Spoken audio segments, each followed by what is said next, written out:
আসানসোলের সালানপুরে Maithon steel and power limited কারখানার ছাউনি ভেঙে এক কর্মীর মৃত্যু হয়। আরও দুজন কর্মী গুরুতর আহত হয়।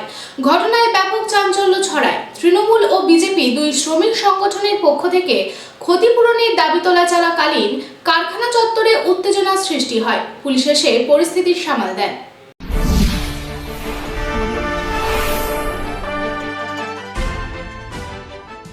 কারখানার শেড ভেঙে মৃত্যু হলো এক কর্মীর, গুরুতর আহত আরও বেশ কয়েকজন।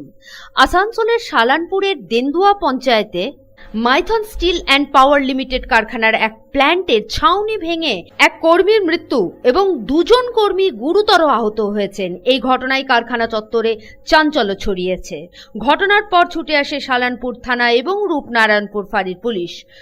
সূত্রের খবর অনুসারে জানা যায়, মৃত ব্যক্তির নাম সঞ্জয় মণ্ডল, বিহারের গয়ার বাসিন্দা। আহতদের মধ্যে একজনের পা কেটে গেছে বলেও জানা গেছে। তাদেরকে আসানসোলের একটি বেসরকারি হাসপাতালে চিকিৎসার জন্য নিয়ে যাওয়া হয়। জানা যায় যে মাইথন স্টিল প্ল্যান্ট কারখানার একটি ভাটির কাছে ২ নম্বর শেড বৃষ্টির মধ্যে হঠাৎই হুড়মুড়িয়ে ভেঙে পড়ে। এই অবস্থায় কর্মরত শ্রমিকরা প্রাণ ভয়ে ছোটাছুটি শুরু করে দেয়।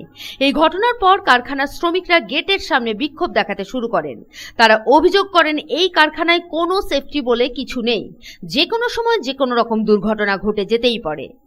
নিজেদের জীবনের বাজি রেখে এখানে কাজ করেন তারা। সেফটি অফিসারকে সেফটির বিষয়ে জানানো হলেও তারা কোনো রকম ব্যবস্থা নিতে চান না। কারখানার এক কর্মী জানান, যেভাবে এই সেটটি ভেঙে পড়েছে তাতে বোঝাই যাচ্ছে ঠিক মতো ভাবে সেটটি তৈরি করা হয়নি। একেবারে ৩০ ফুট উচ্চতার একটি সেট পড়ে যায়, যার ফলে এই দুর্ঘটনা ঘটেছে বলেই অভিযোগ। এদিকে এই ঘটনার জেরে ব্যাপক চাঞ্চল্য ছড়ায় কারখানা চত্বরে। মৃতার পরিবারের জন্য ক্ষতিপূরণ, চাকরির দাবি এবং আহতদের জন্য উন্নত মানের চিকিৎসার দাবি তোলা হয় তৃণমূলের শ্রমিক সংগঠনের পক্ষ থেকে। সকালবেলায় MSPL ফ্যাক্টরিতে ওদের যে ইউনিট 2 আছে, ইউনিট 2 এর একটা সেট, যেটা ভাটির উপরে সেটটা থাকে, সেই সেটটা আচমকা পড়ে যায়। পড়ে যাওয়ার পরে যেটা আমরা খবর পাই সেটা হচ্ছে একজন শ্রমিক সঞ্জয় ভূঁইয়া নাম, তিনি স্পটে মারা যান। একজনের পা ভেঙে যায়, আরও কজনের চোট লাগে। যাদের চোট লেগেছে তাদেরকে হসপিটালে পাঠানোর ব্যবস্থাটা সর্বপ্রথম আমাদের যারা শ্রমিক কর্মচারী আমাদের আছে তারাই ব্যবস্থাটা করে। অত সকালে ম্যানেজমেন্টের লোক, দায়িত্বশীল লোকগুলো ছিল না, আমাদের ওয়ার্কাররাই ওদেরকে ব্যবস্থাটা করে।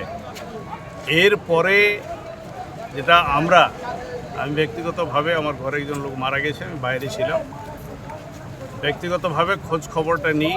আমাদের পার্টির নেতৃত্ব যারা আছেন তারা খোঁজ খবর নেন। যেটা বলা হয় সেটা হচ্ছে, যিনি মারা গেছেন তার বাড়ি হচ্ছে গয়ার দিকে, বিহারে গয়া। বাড়ির লোক আসুক, বাড়ির লোক এলে যেভাবে অন্য কোনো জায়গায় ঘটনা ঘটলে এটা ক্ষতিপূরণ নিয়ে যে ফয়সলাটা করা হয়, সে ফয়সলাটা করা হবে। যতক্ষণ না ওর বাড়ির পরিবারের লোক আসবে ততক্ষণ তো ক্ষতিপূরণের আলোচনা করা যাবে না।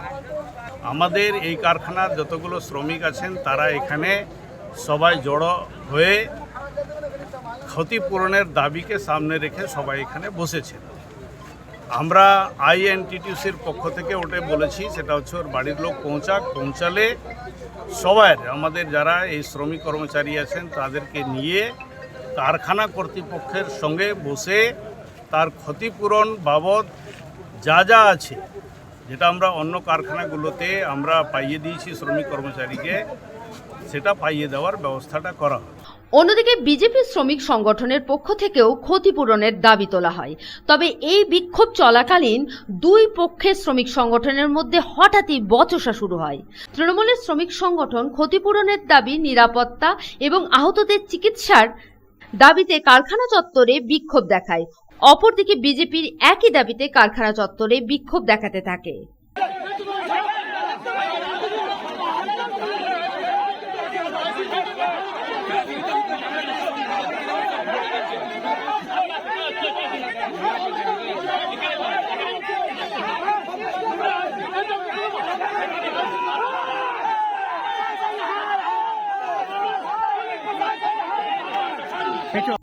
এর কিছুক্ষণের মধ্যে উত্তেজনাময় পরিস্থিতির সৃষ্টি হয় দুই পক্ষের মধ্যে।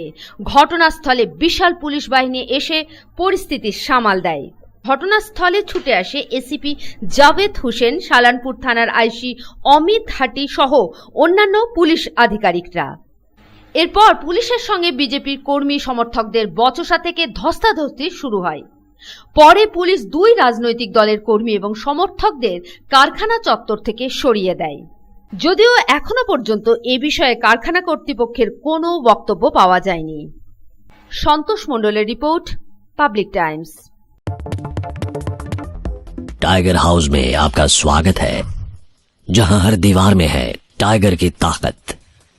और यह है ACL टाइगर TMT रीबार, जो आपके घर को दे ताकत और सुरक्षा। इसके अनोखे रिब डिजाइन साधारण TMT बार के मुकाबले देता है सर्वाधिक रिब एरिया वैल्यू, जो सर्वाधिक बॉन्ड की शक्ति प्रदान करता है सीमेंट के साथ। इस्पात के संयुक्त रसायन और एक एडवांस्ड क्वेंचिंग प्रक्रिया इसे प्रतिरोधी बनाते हैं आग और जंग से। कार्बन एंड मैंगनीज के संतुलित अनुपात इसे देता है सर्वोत्तम लचीलापन और प्रसारण की क्षमता, जो रखे भूकंप से सुरक्षित।